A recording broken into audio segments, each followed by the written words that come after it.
Hello my dear student, आज आपला आहे डे 1 म्हणजेच आपलं जे इंग्लिश स्पीकिंगचं लेक्चर आहे त्याचा आज डे 1 आहे. आजपासून आपण इंग्लिश शिकायची प्रॅक्टिस करणार आहोत, म्हणजेच आज आपलं पहिलं लेक्चर आहे.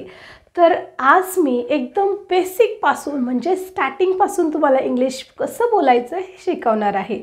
त्यासाठी आपल्याला सेंटेन्सचे स्ट्रक्चर आहे. जनरली आपण ही जी मराठी भाषा आहे त्याची वाक्याची सुरुवात ही सब्जेक्टपासून होते.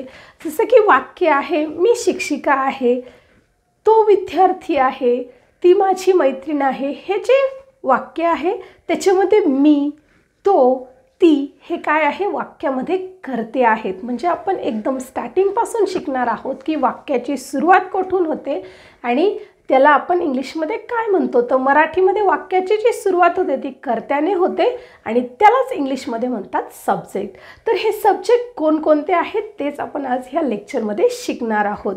जनरली सब्जेक्ट त्याला आपण प्रोनाऊनसुद्धा म्हणतो आणि प्रोनाऊनचे खूप सारे टाईप्स आहेत, पण सुरुवातीला आपल्याला सब्जेक्ट बघायचं आहे. त्याला आपण सब्जेक्ट प्रोनाऊन असं सुद्धा म्हणतो. So let's start. तर बघा कोणकोणते सब्जेक्ट आहेत जे की वाक्याच्या सुरुवातीला वापरले जातात. आता हे सब्जेक्ट मी सुरुवातीला का घेतले, कारण त्याच्यापासून वाक्याची सुरुवात होणार आहे. तर चला कोणकोणते सब्जेक्ट आहे ते बघूया. सुरुवातीला आहे आय. आयचा अर्थ आपल्या सर्वांना माहीत आहे. आय हा ॲज अ सब्जेक्ट स्वतःसाठी वापरला जातो. आयचा मराठीत अर्थ आहे मी. त्यानंतर यू. यू मीन्स तू किंवा तुम्ही. ही मीन्स तो. शी मीन्स ती. इट आपण वापरतो एखाद्या निर्जीव वस्तूसाठी. जसं की इथे चेअर आहे, ही खुर्ची आहे असं जर आपल्याला बोलायचं असेल तर आपण म्हणतो इट इज चेअर. हा पेन आहे, इट इज मार्कर. हा टेबल आहे, इट इज टेबल. म्हणजे बघा it use for non living things. म्हणजेच निर्जीव वस्तूंसाठी आपण इट हे प्रोनाऊन वापरतो. त्याला आपण सब्जेक्ट म्हणतो किंवा सब्जेक्ट प्रोनाऊन असं सुद्धा म्हणतो. Then we. वी आपण वापरतो आपण किंवा आम्हीसाठी. जसं की आम्ही विद्यार्थी आहोत, we are student. Okay. You. You आपण पुन्हा घेतलाय त्यामुळे आता घेणार नाही. यूचा अर्थ आहे तू किंवा तुम्ही आणि दे आपण वापरतो तेसाठी, म्हणजे अनेक वचनासाठी तेसाठी आपण वापरतो दे. बघा हे जे सब्जेक्ट आहे I, you, he, she, it, we, they हे आपण वापरतो वाक्याच्या सुरुवातीसाठी. तर याच्यामध्ये आपण सेंटेन्ससुद्धा घेऊ शकतो की for example I am teacher, he is doctor, she is my best friend.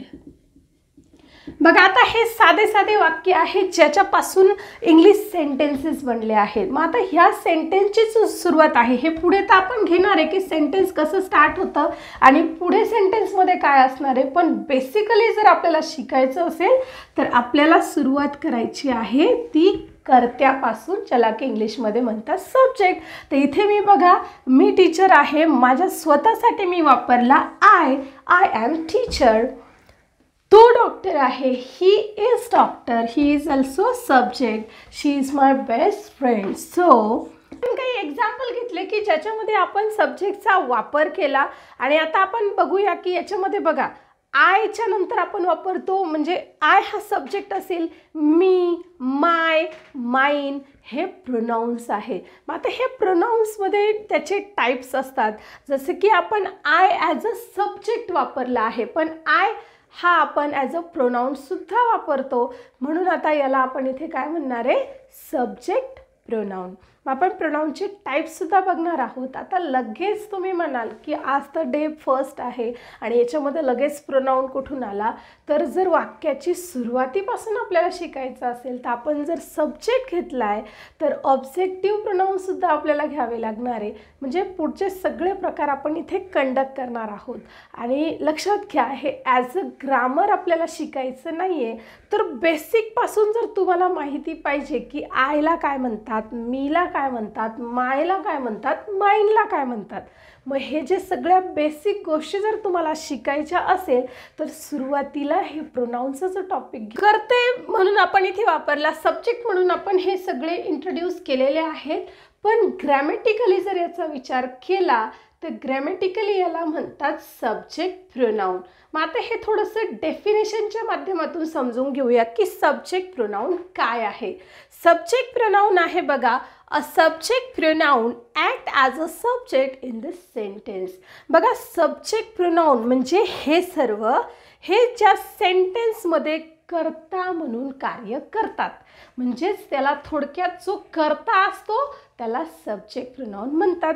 हेच एक्झाम्पल आपण घेऊया की आय ॲम अ टीचर. याच्यामध्ये आय सब्जेक्ट आहे म्हणजे इथे कर्ता म्हणून तो काम करतो, म्हणून तो काय आहे सब्जेक्ट प्रोनाऊन. म्हणजे सब्जेक्ट प्रोनाऊन सेंटेन्समध्ये कर्ता म्हणून काम करतो, ॲज अ सब्जेक्ट म्हणून तो वर्क करतो.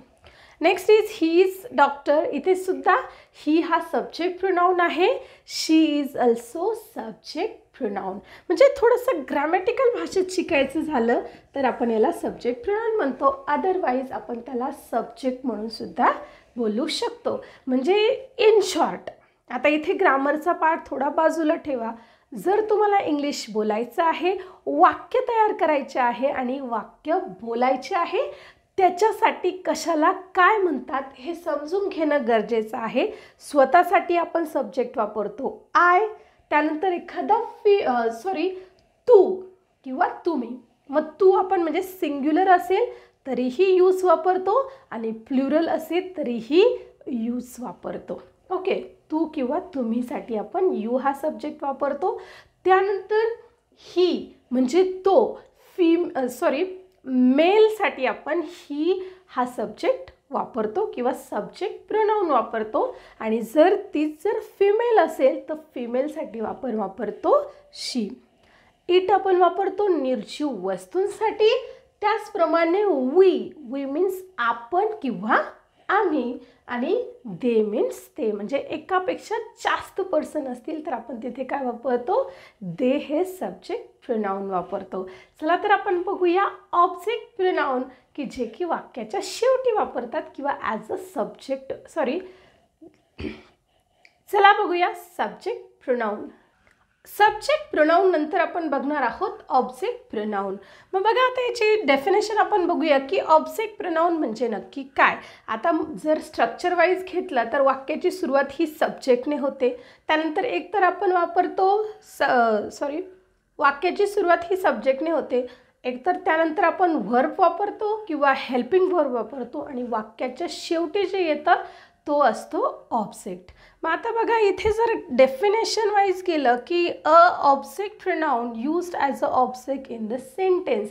म्हणजे कोणत्याही वाक्यामध्ये कर्म म्हणून वापरला जाणारा जो शब्द असतो तो असतो ऑब्जेक्ट प्रोनाऊन. जसं की प्रत्येक वाक्यामध्ये ऑब्जेक्ट असतो.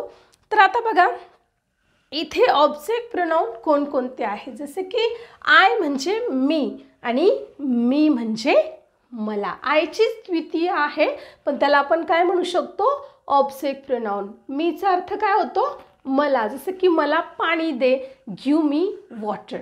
ओके, यू मीन्स तुला, ही मीन्स त्याला, हर मीन्स तिला, अस मीन्स आम्हाला, देम मीन्स त्यांना. तर हे सगळे झाले ऑब्जेक्ट प्रोनाऊन. मग आता ऑब्जेक्ट प्रोनाऊन इथे वाक्यामध्ये ॲज अ ऑब्जेक्ट म्हणून काम करतो. फॉर एक्झाम्पल इथे बघा, he gave me a book, त्याने मला बुक दिलं. तर इथे me is a object pronoun in this sentence. Next is I saw you at the store, मी तुला स्टोअरवर बघितलं. You is also object pronoun. And the next is I called him yesterday, मी त्याला कुठे, आय कॉल्ड हिम यस्टरडे, मी त्याला काल बोलवलं. म्हणजे बघा इथे वाक्यामध्ये कर्म म्हणून काम करणारा जो वर्ड असतो त्याला आपण ऑब्जेक्ट म्हणतो, मराठीमध्ये त्याला कर्म म्हणतो आणि ग्रॅमॅटिकल लँग्वेजमध्ये त्याला म्हणतात ऑब्जेक्ट प्रोनाऊन. तर बघा आज आपण बघा आपण इथे सध्या लगेच ग्रामर शिकणार नाही आहे. म्हणजे बघा, इंग्लिश बोलायचं असेल तर पूर्ण grammar conduct is not necessary की सगळं ग्रामर कंडक्टच केलं पाहिजे. पण आता इथे ग्रॅमॅटिकल भाषेमध्ये त्याला काय म्हणतात यासाठी मी हे प्रोनाऊन घेतलं. अदरवाईज तुम्ही फक्त लक्षात ठेवायचं आहे की वाक्याच्या सुरुवातीला हे वापरलं जाणार आहे आणि शेवटी हे वापरलं जाणार आहे. त्याला मराठीमध्ये काय म्हणतात हे फक्त तुम्हाला समजणं गरजेचं आहे. बघा, आय मीन्स मी, यू मीन्स तू किंवा तुम्ही, ही मीन्स तो, शी मीन्स ती, इट वापरतो आपण निर्जीव वस्तूसाठी, वी मीन्स आपण किंवा आम्ही, दे मीन्स ते.